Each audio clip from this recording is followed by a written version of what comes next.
प्रति पंढरपूर म्हणून ओळखल्या जाणाऱ्या करवीर तालुक्यातील नंदवाळच्या विठ्ठल मंदिराची मोठी ख्याती आहे। या तीर्थक्षेत्रासाठी जागा देण्यास राज्य शासनाने सकारात्मकता दर्शवली आहे। मात्र या तीर्थक्षेत्रासाठी किती एकर जागा लागेल तसंच भारत बटालियनच्या प्रकल्पासाठी किती जागा लागेल या संदर्भात बैठक आयोजित करून निर्णय घेऊ अशी माहिती गृहराज्यमंत्री योगेश कदम यांनी विधानसभेत दिली। करवीर तालुक्यातील नंदवाळमधील विठ्ठल मंदिर तीर्थक्षेत्र हे प्रति पंढरपूर म्हणून ओळखलं जातं। आषाढी वारीसाठी शेकडो वारकरी नंदवाळला दिंडी काढतात।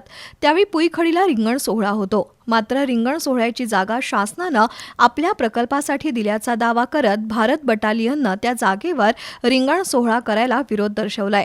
या संदर्भात आमदार चंद्रदीप नरके यांनी लक्षवेधी सूचना मांडली होती।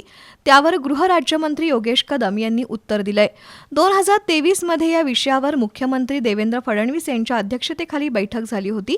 त्या बैठकीत संबंधित जिल्हाधिकाऱ्यांना 30 दिवसात अहवाल सादर करण्याचे निर्देश दिले होते। त्यानुसार महसूल विभागामार्फत आणि महाराष्ट्र पोलीस गृहनिर्माण महामंडळाच्या माध्यमातून भारत बटालियनसाठी प्रकल्प उभारण्याकरिता सुमारे 115 एकर जागा उपलब्ध करून देण्यात आली आहे।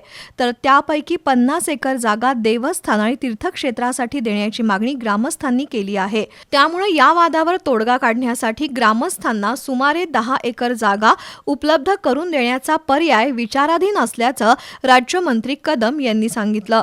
या प्रकरणी लवकरच संबंधित विभाग आणि ग्रामस्थांची बैठक घेण्यात येणार आहे। धार्मिक स्थळाच्या गरजा आणि भारत बटालियनच्या प्रकल्पाचे उद्दिष्ट या दोन्ही गोष्टी साध्य होतील अशा पद्धतीनं निर्णय घेण्यात येईल असंही राज्यमंत्री कदम यांनी स्पष्ट केलंय।